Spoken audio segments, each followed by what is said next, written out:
All right, good afternoon. It is April 29th. We are here in Lansing with Dr. Janae Caldoun, our Chief Medical Executive, LEO Director, that's Labor Economic Opportunity Director Jeff Donofrio, and the Michigan AFL-CIO President Ron Bieber have joined me today. I want to start today by highlighting some of the incredible things that are happening in our state. And I want to start by acknowledging a phenomenal healthcare worker on the front line. Linda, who is a 57-year-old, I don't know if she would want us to say that or not, but she's from Gladstone, Michigan in the Upper Peninsula. And she renewed her Michigan nurse's license last week because she just couldn't stand to sit on the sidelines when people needed help. Not only did she offer to come back and join the front line, Linda volunteered to go to work at Norlight Nursing Home in Marquette that has been hit the hardest with COVID-19 cases in the UP. Linda is an example of someone who has determination and grit, much like the Upers that I have come to know and love. She's dedicated to protecting as many people as possible from this virus. There are examples like Linda all across our state, and people who are stepping up to help their communities. Whether it's in our healthcare systems, our grocery stores, our child care centers, or in the business of manufacturing PPE, these workers have been on the front lines every day helping us get through this moment. Not only do they deserve our utmost respect, they deserve leaders who will ensure that they are safe in their workplaces. On Monday, I started laying out priorities for a safe re-engagement of our economy under the My Safe Start plan. Today, I want to spend some more time focusing on our priorities for protecting working families and the actions that my administration is taking to ensure all working people in Michigan have safe workplaces and opportunities to get ahead so they can support their families. My goal from the start has been to provide relief for those who can't go to work and who rely on their paycheck to put food on the table for themselves and their families. This is a crisis unlike any of us has ever seen before in our lifetimes. We found out earlier that COVID-19 has killed more Americans than the Vietnam conflict. Think about that for a moment. I want to make it more personal by pointing out that more Michiganders have died from COVID-19 in the last month and a half than died in all the years of Vietnam. This crisis has hurt working families particularly hard.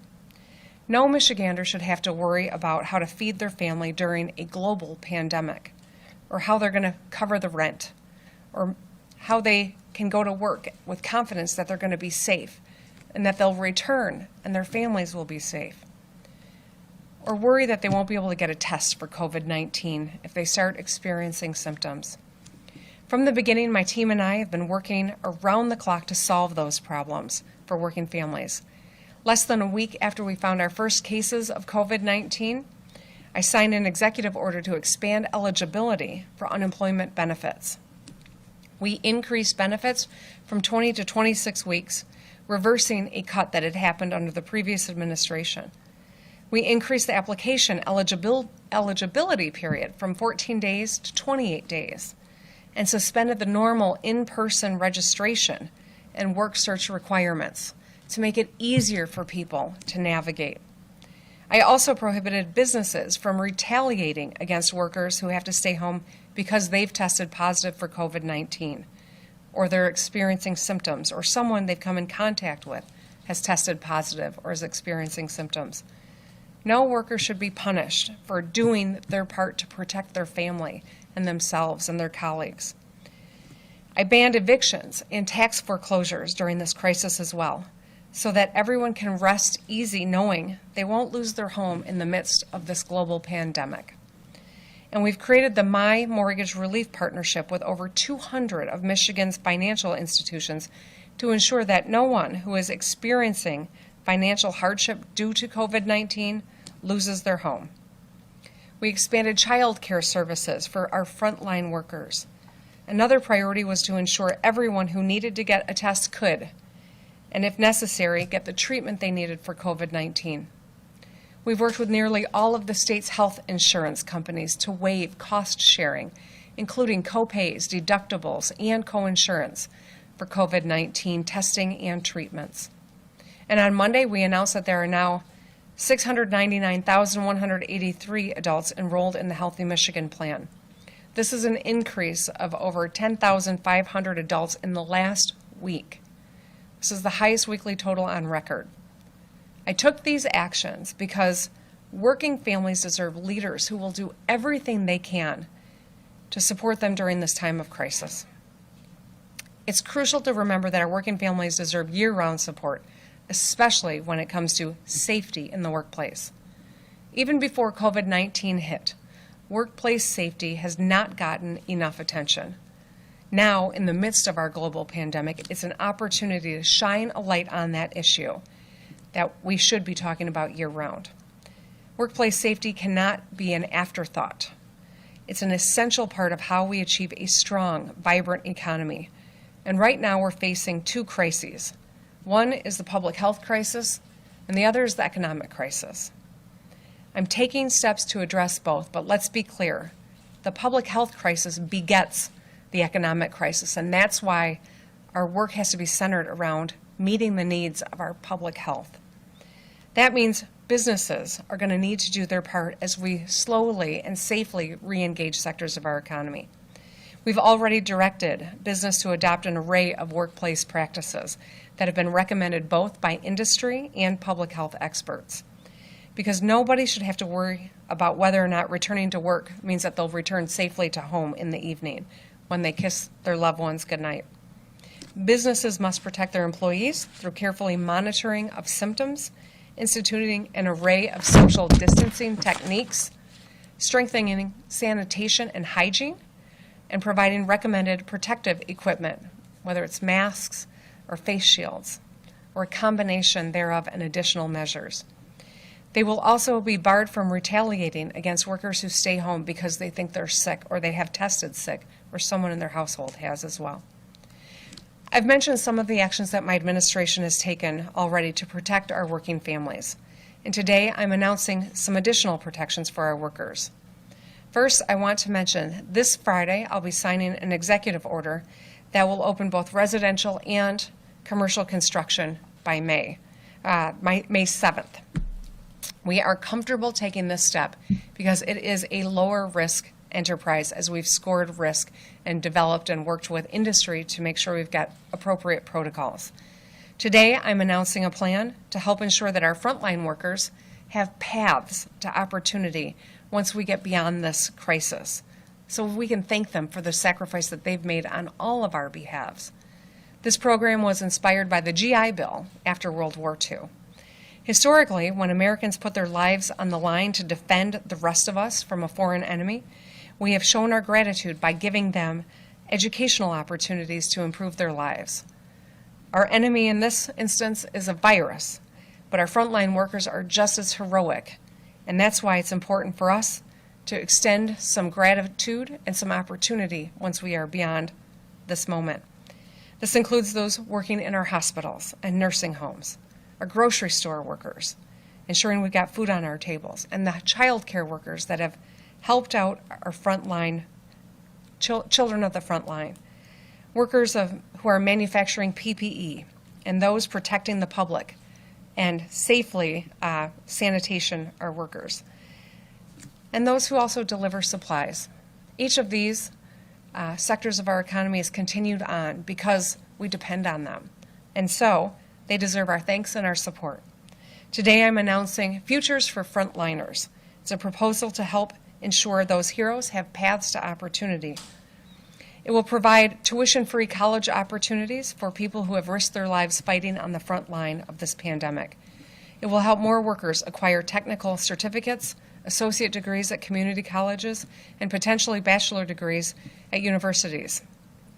This is the first program of its kind in the United States, and I'm hopeful that other governors across the country will follow our lead to create pathways to opportunity for the people who've been on the front lines protecting our families. This will help us reach the goal that I set last year to achieve 60% of Michiganders with a post-secondary degree or certificate by 2030. I recently signed legislation to create the Michigan Reconnect, a program that will help all Michigan adults upskill, and it was a bipartisan effort with colleagues and friends in the legislature.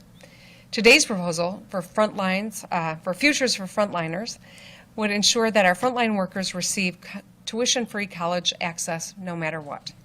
It's the right thing to do for those who have served on the front lines of this crisis. I'm also taking another important step toward expanding child care services for families that need them. Michigan has created the Child Care Relief Fund to provide direct, non-competitive grants to child care providers. These funds will help ensure access to child care for our critical infrastructure workers and ensures that child care providers across the state have resources they need to reopen for Michigan's workforce when the recovery process begins and grows, when more families are in need of child care assistance. The Michigan's Child Care Relief Fund will consist of $100 million of federal CARES Act funding and $30 million from the state's Child Care Fund, both dedicated to be used only for child care services. We're expanding our WorkShare program to help employers retain their skilled employees.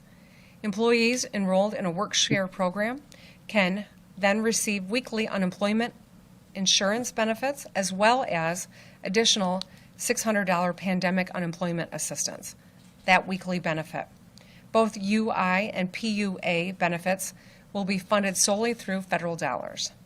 Through July, this program can act as supplemental pay for critical infrastructure workers by allowing them to continue to collect the $600 a week. Employers who enroll in this program by the end of July continue to have the UI benefit paid by federal dollars, so please enroll. I also sent a letter today calling on Congress to support Senator Gary Peters' Heroes Fund to provide hazard pay for frontline workers. Senator McConnell, I hope, will do the right thing and pass this important legislation for our heroes on the front line. In Michigan, we have over 3 million critical infrastructure workers. So many are risking their own safety on the job while helping protect their fellow Michiganders. Senator Peters' proposal would ensure that there is a $25,000 pandemic premium pay increase for all essential frontline workers, equivalent to the raise of an additional $13 an hour from the start of the public health emergency until the end of this calendar year, as well as a $15,000 recruitment incentive for health and home care workers and first responders to attract and secure the workforce we need to fight the public health crisis. In their support for the Heroes Fund, Senators Peters and Stabenow will continue to press the Trump administration to ensure that essential and frontline workers have the essential personal protection equipment that they need to stay safe on the front line. And I want to thank them both for their strong leadership on behalf of our state. These are important steps to supporting our workers, both during this crisis and long after it's over. And I want to assure all of our workers that we'll never forget those of you who stepped up and did your part during this tough time. Our state is eternally grateful for you, our doctors and our nurses and respiratory therapists, our first responders, grocery store employees and truck drivers, farmers and food producers, teachers and child care workers, sanitation workers, and the workers manufacturing PPE. You're the reason we're going to get through this. You have a voice in Lansing, and I'll never stop advocating for you. The people of Michigan have stepped up, and we have started to flatten this curve.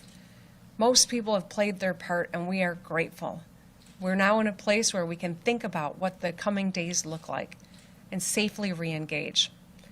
With that, I would like to hand it over to Dr. Janae Caldoun. Thank you, Governor. I'm pleased with the progress that we're making across the state. We're continuing to see an overall plateau in the number of cases of COVID-19. That means that the social distancing measures that we've been implementing over the past several weeks are working, and we're saving lives. As of today, we have 40,399 confirmed cases of COVID-19 in the state, and we have 3,670 people who have lost their battle with this disease. As long as we continue to see these cases and deaths, we must remain vigilant. While we're seeing a statewide plateau, some counties are actually seeing an increase in the rate of rise of cases in their areas, and particularly in the western part of the state. We're also seeing some outbreaks in places where people are congregating, such as nursing homes, homeless shelters, and some workplaces. We're working closely with our local health departments to make sure these places are getting the appropriate testing and the appropriate protocols are in place to protect employees and residents. We will continue to closely monitor all regions of the state to ensure we have the resources and capacity to slow the spread of this virus.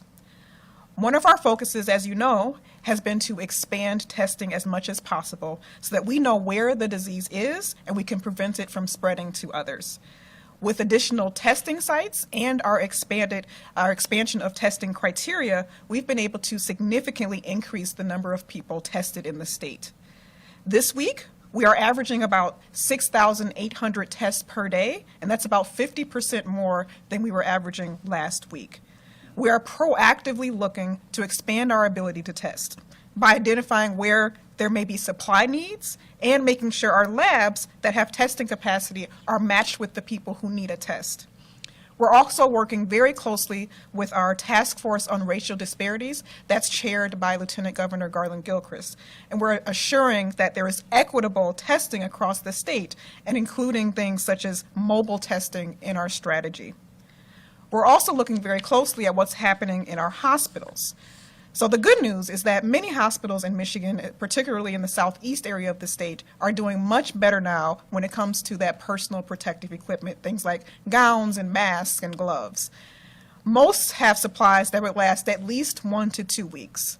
Hospital utilization overall is trending downward from COVID-19 cases, and particularly in southeast Michigan. I think that's very good. However, we still have to make sure that in other areas of the state where we're seeing increasing numbers of cases and less hospital bed capacity, that we're able to manage any surge in cases. As many of our hospitals start to stabilize and perform more time-sensitive and urgent procedures, I also really want to reiterate that people should not delay seeking medical care if they need it. If you're having severe symptoms like chest pain or difficulty breathing, you really should seek medical care.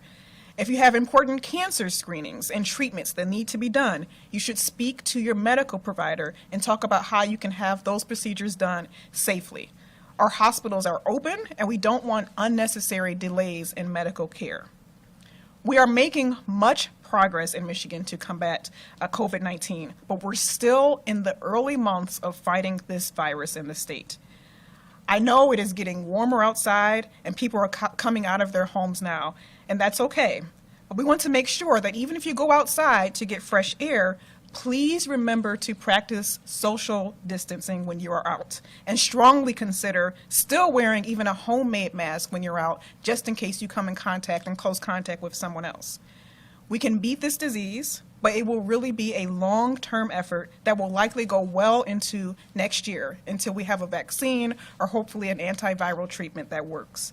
I encourage everyone to be patient and stay the course, and we really must remain cautious as we continue to our efforts to fight against this virus. And with that, I will turn it over to Director Jeff Donofrio.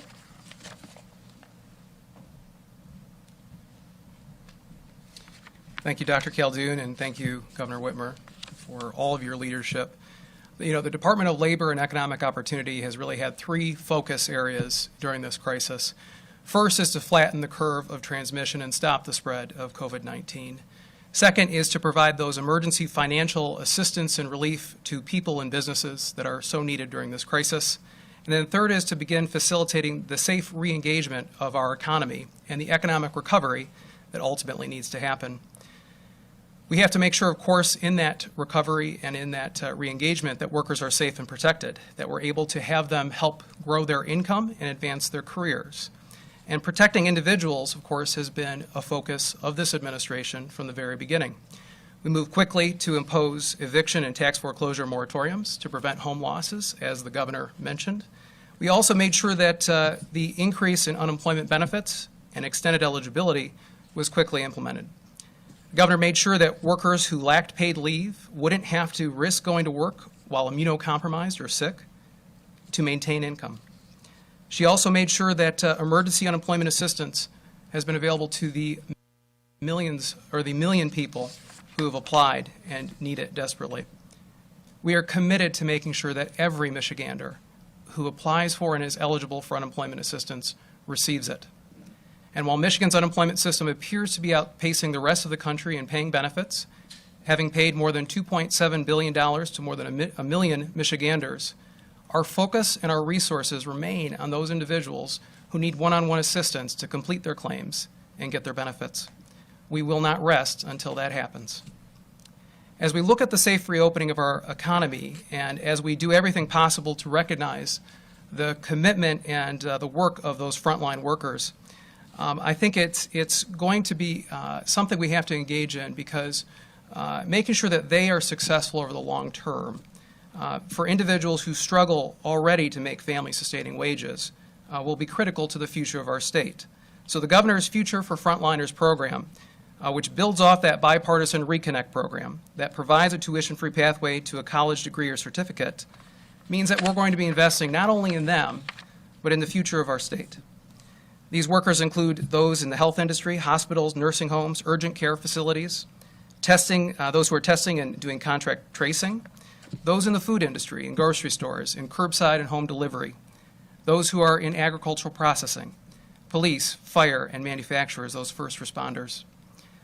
By investing in them, again, we ensure our state's future economic success.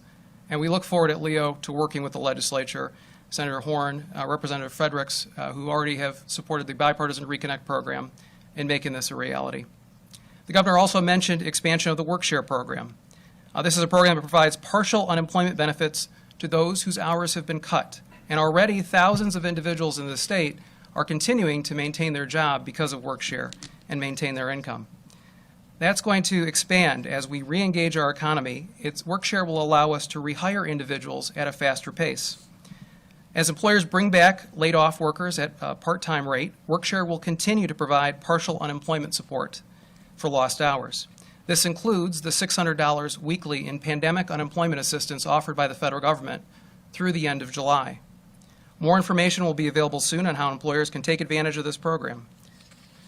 As we, of course, work to reopen and provide the safe workplaces that are necessary to ensure that Michiganders can reengage in our economy, we look at how it is we're going to keep individuals safe, how it is we're going to work with employers. This week marks the Workers' Memorial Day. That's when we remember those who've been killed or injured on the job. We have to remember and we have to make sure that we don't add to their roles, and that workers continue to be able to return safely at home at the end of the day to their families. For decades, that's been the job of the Michigan Occupational Safety and Health Administration, MIOSHA. They've been charged with setting, enforcing, and educating around workplace safety, health standards and practices, and by making sure that everyone understands the best guidelines, particularly now from the CDC. They continue to monitor and investigate workplace safety and compliance for health standards during this crisis, and its role is only going to expand as we begin to reengage the economy. Already, MIOSHA staff are working with business leaders and labor leaders to make sure that we minimize the risk of exposure to COVID-19 as individuals come back into the workplace. More information can be found at michigan.gov/MIOSHA. Finally, much work is still remaining here to reopen many of our businesses safely.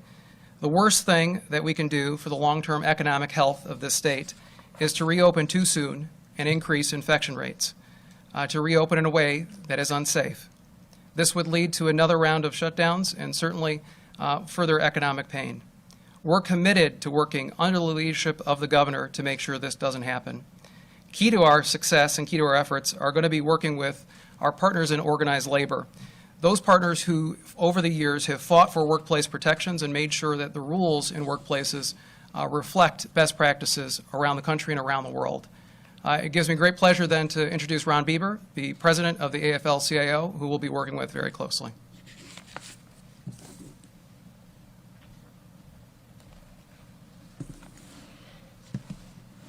Thank you, Jeff, and good afternoon. As Jeff said, yesterday we observed Workers' Memorial Day, and every year on April 28th, we remember those who have died or been disabled on the job over the past year. Since the passage of the Occupational Safety and Health Act 50 years ago, hundreds of thousands of workers' lives have been saved. But today, many working people remain in serious danger. In 2018, more than 5,000 workers lost their lives in our country in our country from job-related traumatic injuries, and an estimated 95,000 died from occupational diseases. So annually, we observe this day to honor these fallen workers and renew and redouble our resolve to fight for safe jobs and working conditions. This year, with everything that's happening, we didn't have any of the in-person events that we traditionally hold to honor these workers, but at each of the virtual events that were held instead, I heard the same thing time after time, and that was appreciation from workers all over Michigan for Governor Whitmer's leadership during this COVID-19 crisis. So on behalf of the working people in our state, I wanted to thank the governor for everything she has done to save so many lives, and you have saved lives through the actions you have taken. I also want to thank Governor Whitmer for aiding the people who are laid off and struggling to just get by right now. By expanding eligibility for unemployment insurance benefits to 26 weeks, you have changed their lives for the better. This crisis isn't ending anytime soon for these folks. The hole that they're in just keeps getting deeper. So I'm hoping the legislature follows her lead by making this change permanent. Frankly, those 6 weeks should have never been cut in the first place, and they were done in the previous administration. And I thought then it was wrong. I think today it's wrong, and I hope the legislature remedies that. The governor mentioned Senator Gary Peters' bill to grant hazard pay to the heroes working on the front lines. Make no mistake, this bill and other important federal aid and protections for workers are stalled right now. Senator McConnell, do the right thing and pass Senator Peters' Heroes Fund bill. Governor Whitmer also mentioned her executive action to protect workers from being fired if they contract COVID-19 or if a close contact gets sick. And again, thank you. You know, a couple years ago, the people in Michigan asked for legislative action on earned paid sick time and family leave. Hundreds of thousands of signed petitions asking the legislature to enact these protections. Well, as long as the legislature insists on holding in-person session in Lansing during this stay home, stay safe time, they should do the right thing by working people and finally take action on paid sick time and family leave. Seems kind of needed right now to me. I also want to give a special thank you to my union brothers and sisters laboring on the front lines, all the nurses and healthcare professionals caring for the ill, grocery and food service workers keeping us fed, postal workers keeping us connected, all the truck drivers bringing us goods, and state employees making all of this possible, all of them risking their own safety every minute of every day. They have shown that they are truly angels walking on earth, looking out for all of us. For the past few weeks, it's been my pleasure to join with the Michigan Economic Recovery Council as we work to develop safety protocols, guidelines, and best practices to follow so that workers are protected when they do return to their workplaces. Until I started staying safe and staying home, working from my own home, I worked in an office building about 3 blocks from here. And someday I'd like to go back there when the time is right. It's hard getting stuff done at home, but I'm willing to do my part as well as everybody else. But my first office was on the shop floor, and I'll never stop making sure that working folks have a voice. So I'll share with you some of the same things that I've shared with the governor and with the CEOs on the Michigan Economic Recovery Council. Michigan workers are tough, gritty people who appreciate the dignity that a job provides. They take great pride in producing high-quality products or providing services for the companies who employ them. And they love their companies. And every worker realizes that the hopes, dreams, and aspirations that they have for their families are directly tied to their job. Now, there's a lot of people out there itching to get back to work. But I can tell you this, there's also a lot of workers who are just plain scared.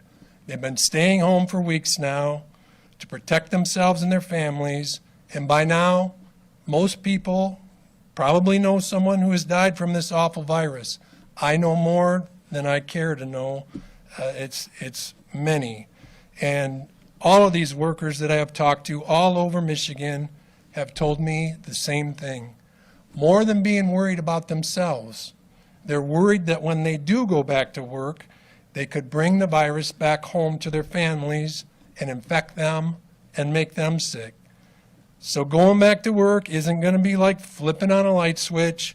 Workers are going to be very apprehensive, and there's going to need to be a whole lot of patience shown on everyone's part as they get comfortable in these new work environments with new work rules and more safety gear to deal with. I think mostly workers just want to know that someone's looking out for them. If they're represented by a union, they trust that their union will do everything it can do to protect them. But the labor movement cares about all workers, and for those who aren't fortunate enough to have union representation yet, they're going to need to know someone has their back too. And fortunately, Michigan workers can feel confident that our governor and her team are making these right return to work decisions using the absolute best information available. In a time when it seems clear that national direction and policy is lacking, we should all be grateful for the strong, decisive state leadership we have benefited from through this crisis. And because of that strong leadership and working through the coalition of healthcare and public health experts and labor and business leaders, the labor movement stands committed to working together with all parties to identify guidelines and best practices that put worker safety first and at the appropriate time and in the safest manner possible as dictated by science, data, and health experts. We'll get Michigan moving again. And I'd now like to turn it back over to our governor.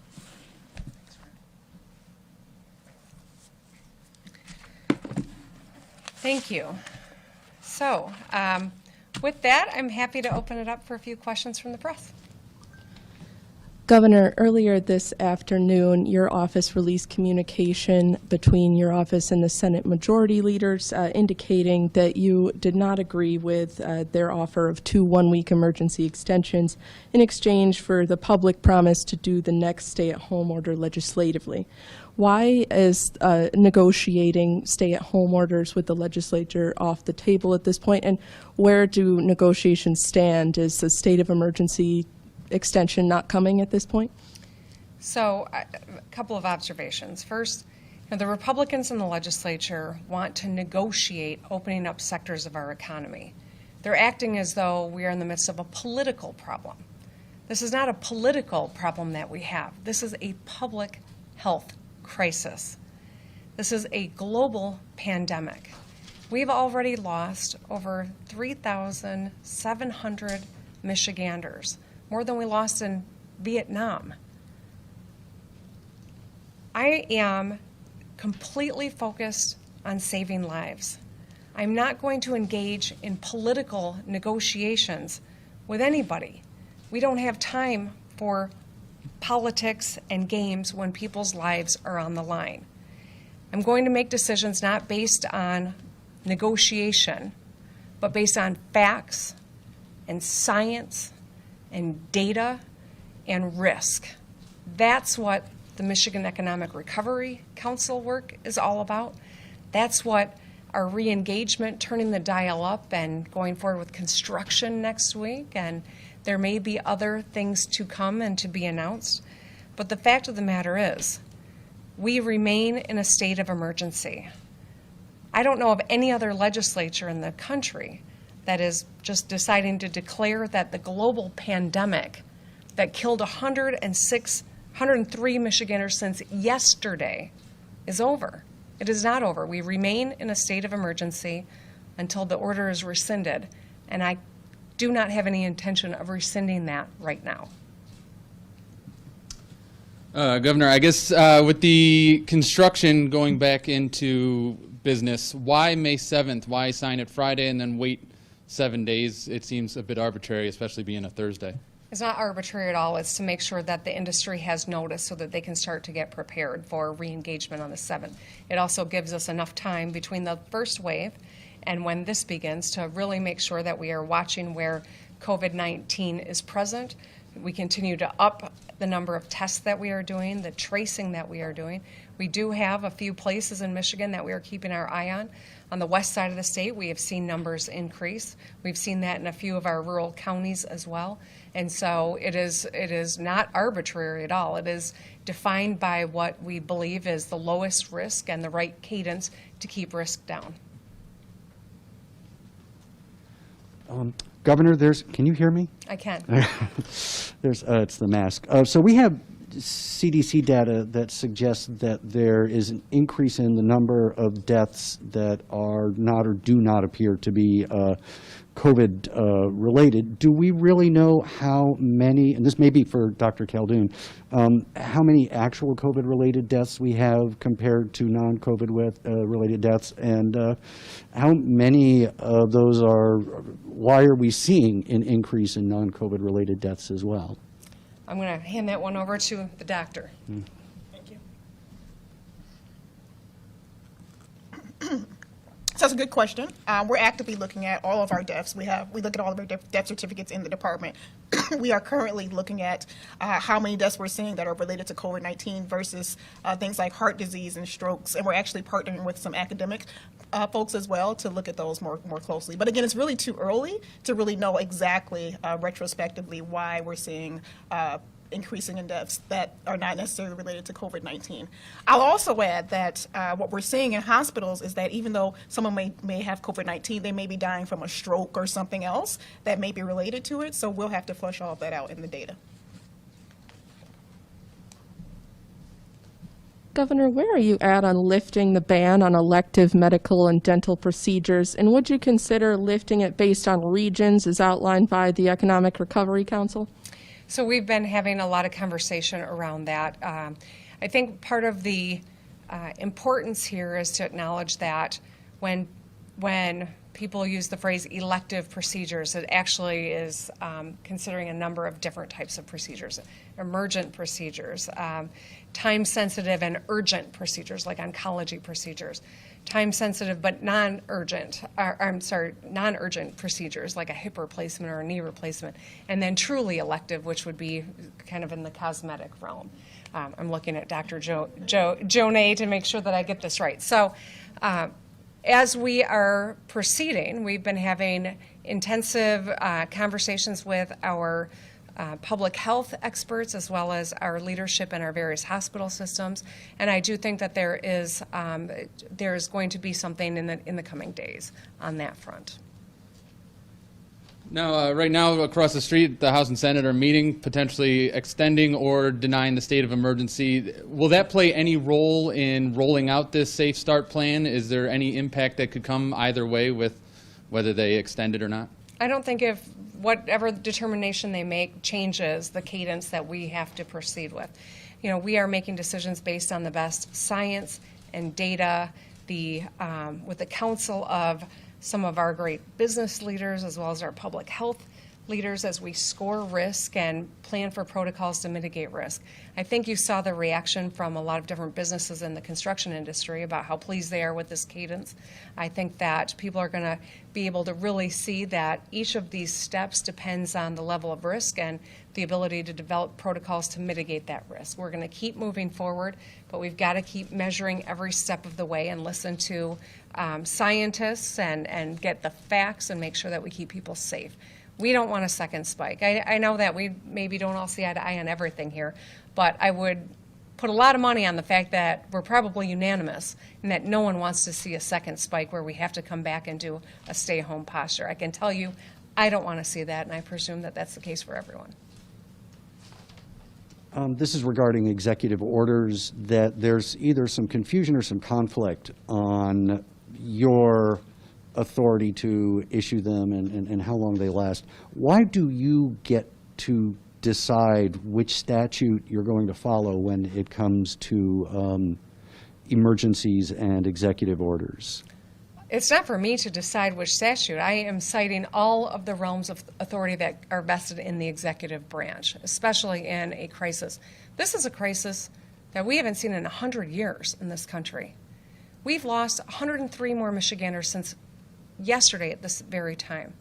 Garland Gilchrist stood here on this stage last week and talked about the fact that he'd lost 15 people in his life. We are nowhere near out of the woods on this. We are flattening the curve. We do have reasons to feel like the work that we've done is paying off. As we re-engage, we have to do so slowly. This is not a political conversation. This is not a political negotiation.